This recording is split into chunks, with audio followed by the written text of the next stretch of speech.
It's not just the phones, it's the watches, it's the tablets. It's a new marketing platform being created.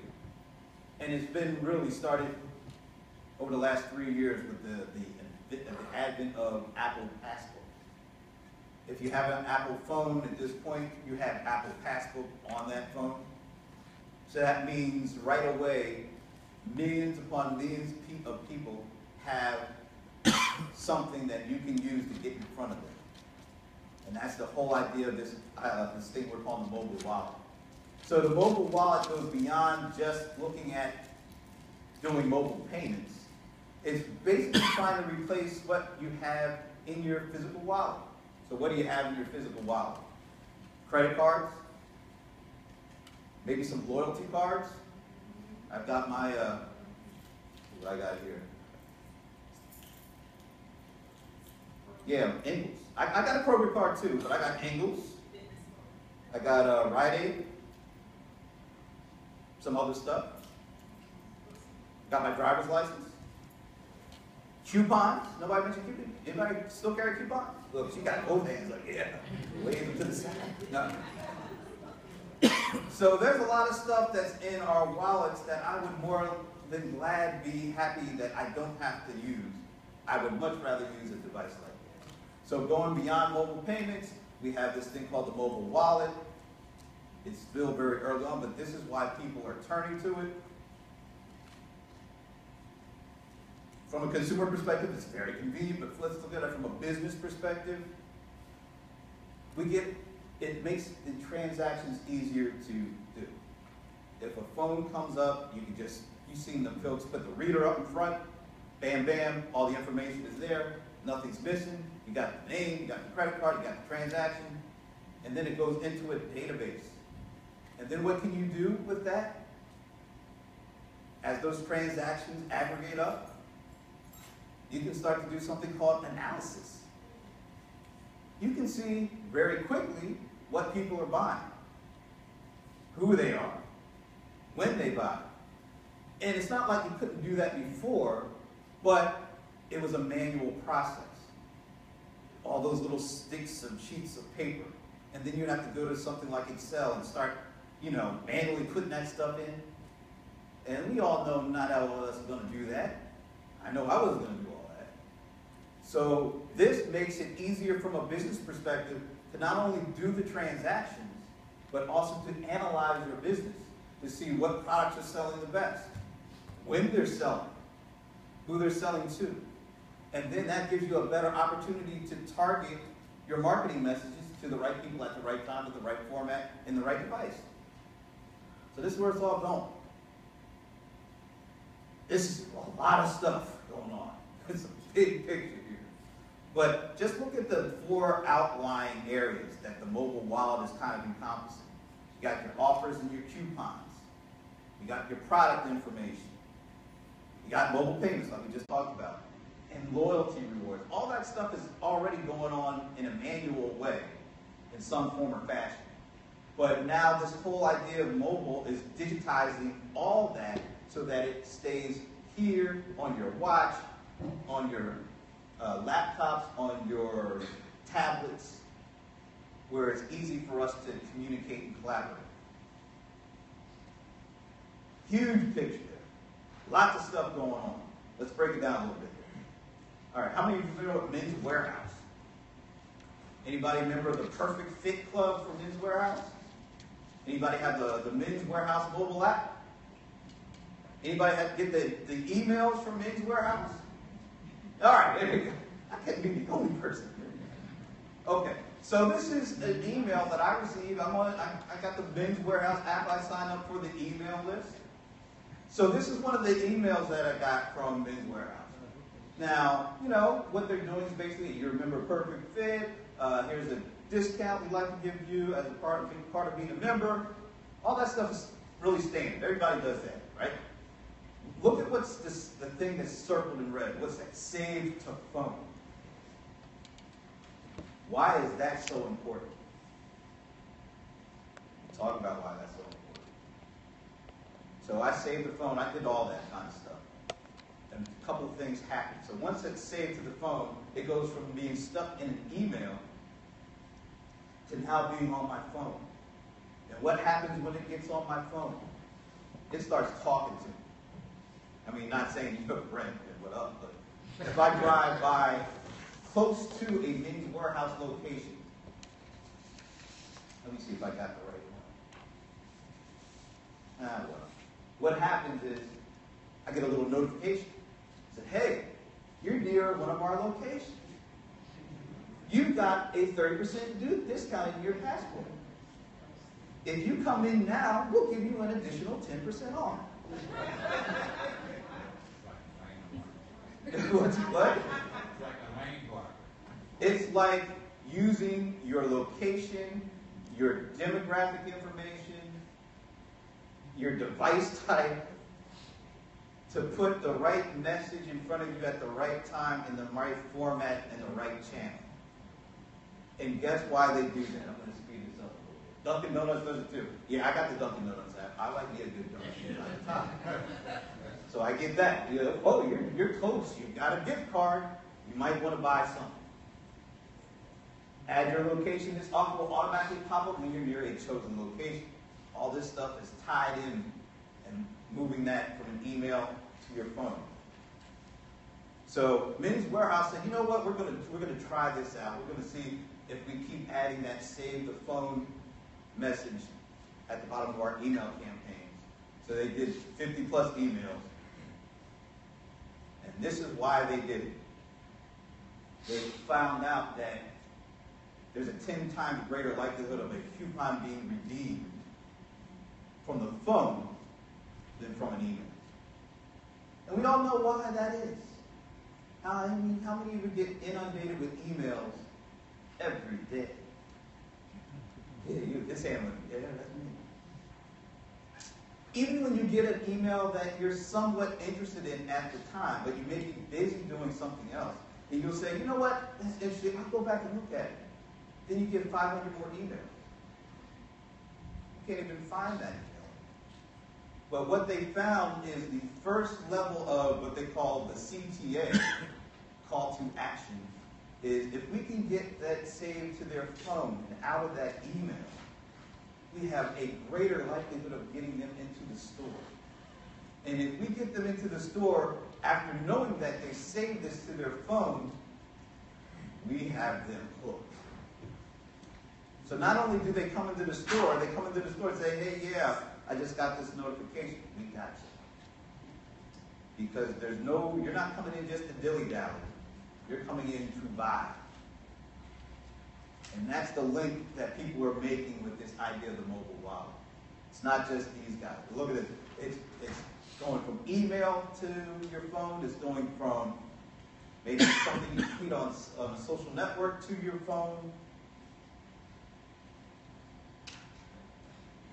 There's the social, so they put out a tweet, hey, you're interested in this?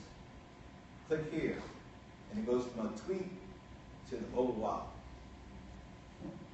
SMS to the mobile wallet. Gap is doing this, so they get your text, your phone number so they can text you. They're trying to figure out the best way to contact you that you are going to react. So it may be an email, it may be a text. So now they're going from the text to the mobile wallet, giving you the offer and the channel that they have the best likelihood of you converting. Pep Boys, mobile wallet, mobile web to mobile wallet. So if you're searching, using your mobile device and you're searching for something, and you come across their page, then they want you to click on something and get into the mobile wallet. So you have all these different destinations or routes to the destination. Could be your email, could be your text message, could be you doing Google searches. And look what it does. 30% of those who have saved a Pep Boys coupon to their phone use them. That's a huge conversion. What's your open rate conversion for emails? Like 2, 4, 5%? So this is 30% of people paying you for something if you're able to get that content onto their phone. That's huge. You can even try this right now. There's a company called Vibes.com. If you have a mobile device, if you go to Vibes.com/style right now, you can use your phone right now. You can see how it works. You just put that into your Google, you just go to the browser you have, and then they will send you a message, and you can see how this all works. Because this is where it's going. And it doesn't matter if your people, your customers are more iOS people, meaning they'll be using Apple, or if they're Android people, they'll be using Google Wallet. These apps are pretty much standard on any phone, these wallet apps. Companies are now figuring out this is the way that we can connect with these folks.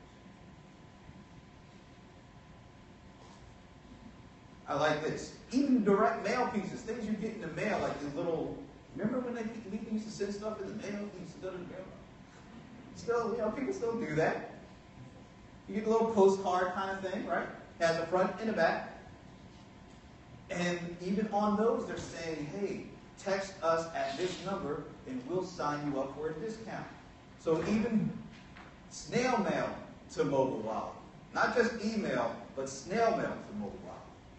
Everybody is trying to figure out how can we connect with you on your phone and using every avenue available to do that. Old Navy. How many of you are Old Navy people? Man, she started bathing. Okay.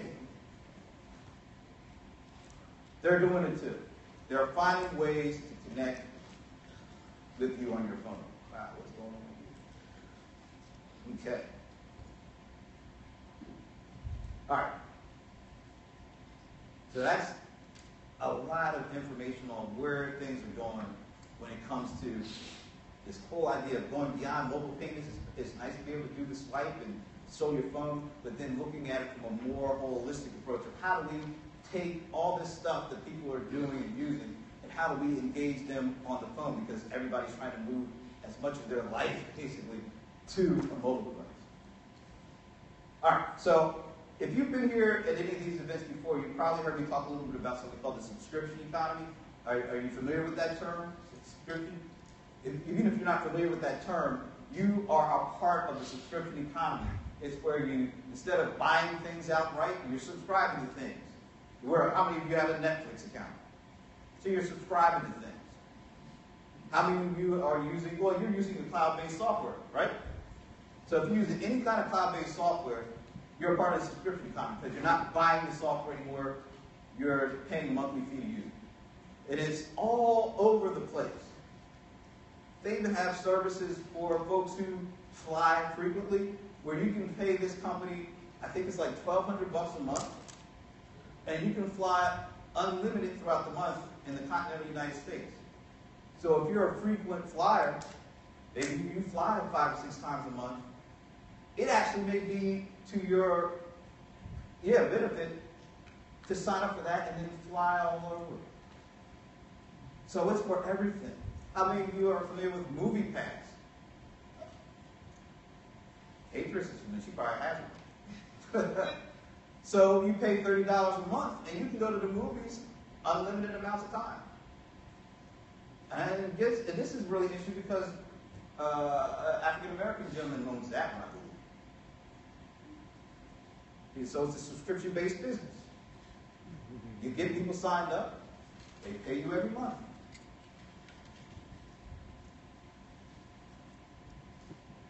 What happened to this slide? Okay.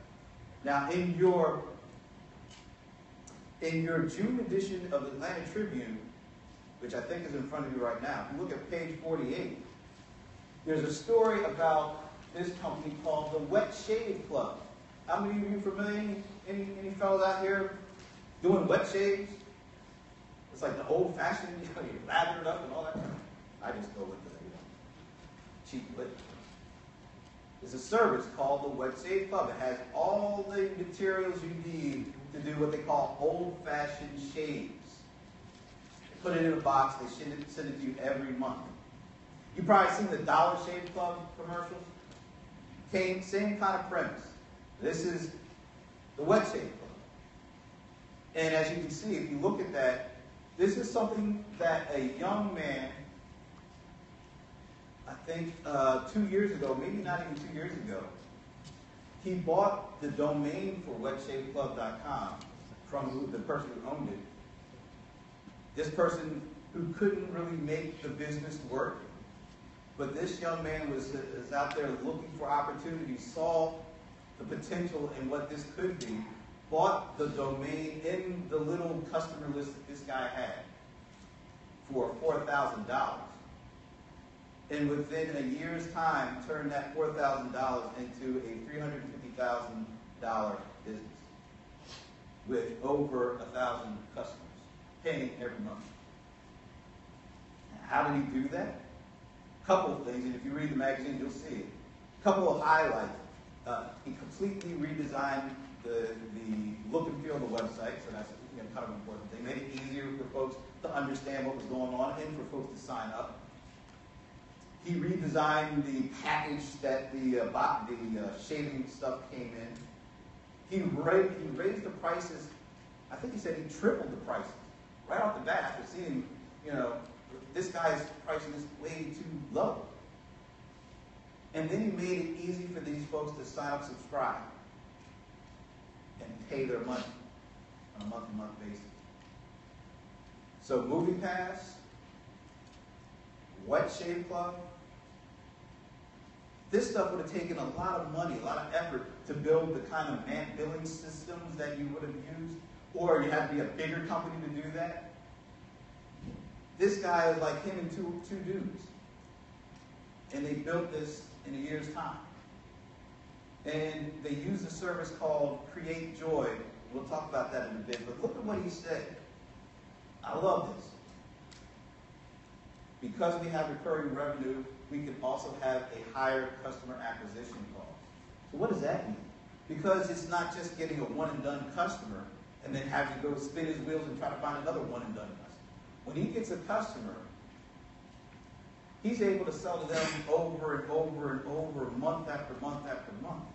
So he can afford to spend a little extra money to get that customer on board, because once he gets them on board, they stay a customer instead of, trying to get the one and done, real quick transaction. And look at the bottom right. Average orders per customer for a subscription economy business, a business that sells subscriptions and not products. 7.68 orders on average for a 12-month period, compared to traditional retail and compared to those flash sale sites.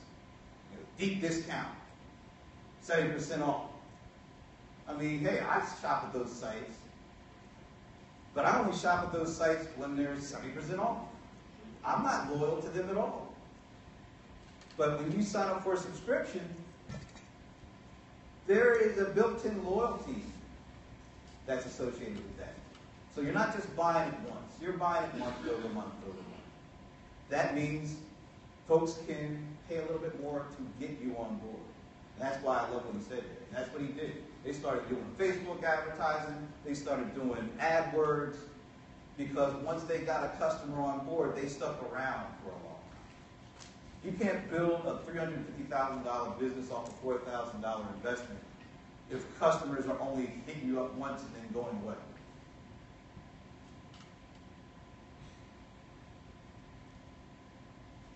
I don't know what happened to these slides, but go to a site called Create Joy. At least that's the most important thing. CreateJoy.com is actually the backbone of how he built his business. It offers the ability to create a subscription-based business with just using their service to roll out your business on. And if you probably think it's an expensive amount. Sounds like it must be thousands of dollars a month. Probably about another $5,000 to get up on. It starts at $39 per month to use this subscription-based platform to build a subscription-based business on. Gosh, I don't know what the heck happened to my slides. But at least you got the URLs here. PicReal, PicReal.com. This is what people are using in conjunction with Create Joy, so that when they build their subscription business, they're able to build the website, and if you pay a little extra money, they'll actually build the website front for your subscription backend. And then this company, PickReal, they bake in what they call exit intent. Exit intent. So what that means is basically before somebody leaves your website, they pop up an offer that is personalized for that person based on maybe what they browsed, what they bought in the past, who they associate with based on their social profile. They do all of that in like an instant. So they pop up that message before you leave. Why? Because they want to optimize the opportunity to make you a customer before you leave. So they know they get the certain indications of when you're going to leave. And based on that, they pop up this message saying, hey, if you sign up today, we'll make you this extra special offer. You don't have to do any work. It gets set up, and then it analyzes activity in the background so that they can pop up the most appropriate offer to get you to convert. Guess how much that starts out every month? I think it's like $19 a month. So we're talking about ways to create brand new business models, ways to create brand new engagement opportunities with people that you don't even know, but they're the ones that are searching for the stuff. And we're doing it at less than $50 per month. And it's basically a turnkey cloud operation. 2 or 3 years ago, that wouldn't be the case. You just couldn't do this kind of stuff. But that's why you see these people building these really interesting new businesses, like Dollar Shave Club, like MoviePass, on these platforms that allow you to get started quickly and cheaply to build a brand new business. Hey. Should have used that. All right. Last but certainly not least, Upwork. At least you get the URLs. That's really important. And I have the real slides. If you want the slides with the pictures on them, I will make those available to you if you want. But Upwork is, how many are familiar with Upwork.com? Have you heard of it? All right, have you heard of Elance and Odesk? Yeah. Okay, so Odesk and Elance merged. And just last month, they rolled out the new business, which is Upwork. So it's still the same kind of thing, where you're able to go and find a freelancer to do some work for you. But the real interesting thing about what they're doing is they're expanding. Before, you used to try to get somebody to do your logo design, or maybe do your website or something like that. Now they're doing something that's even more important from a business perspective. Because all of the businesses that we just talked about, MoviePass, Dollar Shave Club, all those kind of folks, the thing that they all have in common is rapid response. They know that they have to respond to people quickly in order to get them on board. And they know that they have to do that continually because as a monthly payer, as a monthly subscriber, you've got to work hard every month to keep them subscribed. So that means you've got to have really great customer support. You've got to have the ability to respond quickly. Now, you may not be able to resolve the issue quickly, but if you're at least able to respond quickly and show them that you're working, that you're engaged, chances are they're going to give you the opportunity to get right. So, Upwork.com came up with this new part of their business called the distributed customer support. So, if you're a small company, maybe of 1 or 2, but you want to look like you can provide the kind of support that bigger companies. You can go to Upwork.com and say, hey, look, I need somebody, a freelancer, that has got years of experience supporting people on the phone, maybe supporting them via email, maybe supporting them via instant chat. Maybe it's a certain kind of bid software that you want them to use. We use Zendesk. We use Desk.com. You can plug in the things that you need. They may need to speak Spanish because a lot of your customer base is Spanish or Hispanic. But anything that you need to plug in, they will go, and I think they say they have millions of people that are freelancers as part of their membership. They will look through their database of people and pop up the folks that come closest to what you need. And then you can look at their profile, you can ask them questions, you can see, it's almost sort of like a Yelp point from that point. You can see their reviews, you can see the ratings, all that kind of stuff, or an individual. And you can say, okay, I want to get this person, and I want to do 20 hours a week on my site between the hours of 9 and 4 or whatever. And that way, when somebody comes to your site, you go to the sites now, and you see that little box pop up on the bottom where it says, would you like to chat? Can we help you? How many times have you been to one of those things and that thing pops up, and then you say, yeah, I'd like help, and you don't get no help? Guess what? They don't get no business. And it might be a small guy trying to make it. So now they have this service where you can basically subscribe to a freelance customer support course just when you need it that meets all your prerequisites, and you don't pay the freelance person, you pay Upwork. And then Upwork handles all that stuff for you. So it's a true cloud-based service. And companies are using that to make themselves be able to handle new loads of customer support calls if they roll out a new product or a new update. And they're able to get these people to answer the questions. Maybe it's email, maybe it's chat, maybe it's social. But you just use it when you need it. And if you don't need it at a certain level, you say, look, I don't need you anymore until the next time. So what does that do?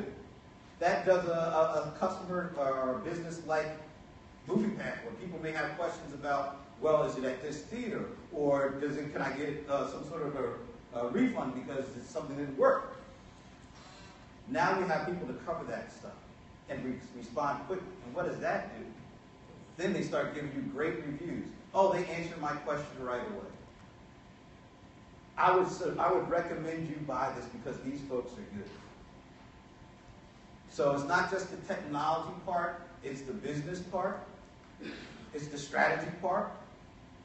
But the main thing to realize is there are a lot of services out there that are affordable, that you can build your business model on. So CreateJoy, $39 a month to handle all your subscription and billing management. If you have a new product or a level of a product, so you might have a baseline product and maybe a premium product, you can set that up in minutes and roll it out to your audience. I mean, that's just awesome stuff. If you're trying to make it so that you can use analytics to try to understand when somebody might roll from your website and create the right offer, not before. You don't want to give them the great offer if they might take the regular offer. But if they're starting to show like, oh, I'm out, popping up that right offer at the right time might get them to convert. So that's what we talk about: systems of analytics, systems of engagement, and systems of record. All these three things working together. It's not out of the stretch for small businesses now to be able to have access to that stuff. Every service that I talked about, $20 a month to start. I mean, you can blow it up and get the bells and whistles, and maybe as you grow, you're able to get the bells and whistles.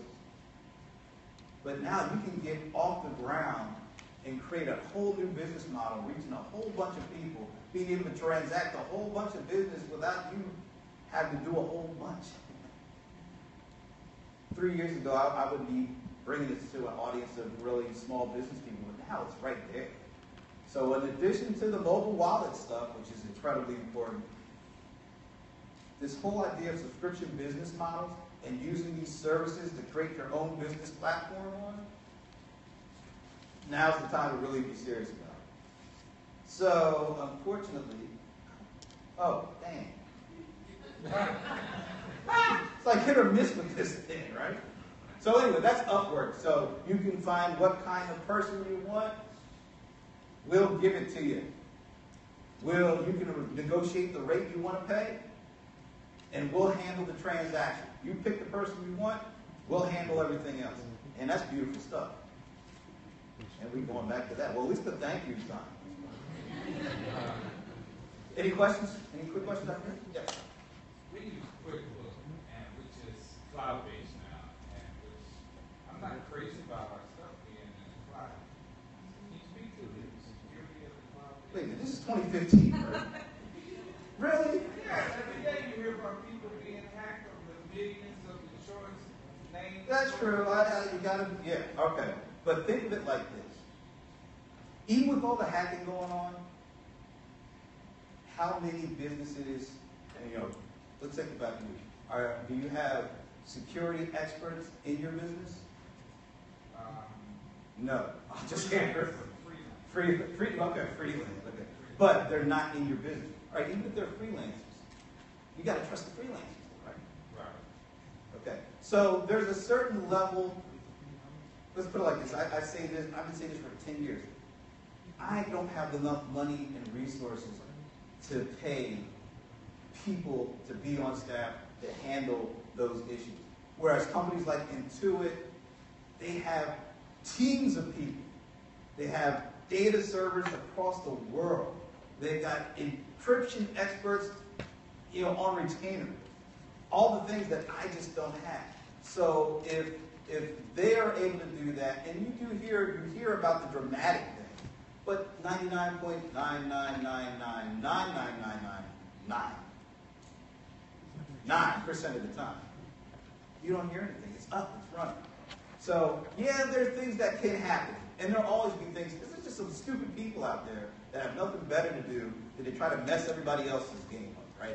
With all this hacking stuff. But for the vast majority of the time, you're secure. I mean, how many of you shop on Amazon.com? Have you ever had an issue? Never had an issue. So there are those instances, but for the most part, the government is putting their stuff up in the cloud. The government? And you know how many steps and regulations and procedures companies like Amazon and Google and Microsoft and all the rest, IBM, have to do in order to get the government to say, okay, we'll put it up there. So if the government can do it, I think you can do it. Join us. Be a part of us. Did I give you anything to think about? I think also about the wallet thing. You're not too sold on using this to pay for stuff, are you? No. That's okay. We're talking 10 years, and I bet you'll be there by then. I do my bank. Well, you do your bank. Okay, great. All right, so I'm getting the signal. I think we're out of time. So thanks a lot. Can we give them a break? Is there a little break time or 10-minute break? 10-minute break, folks. Thank you.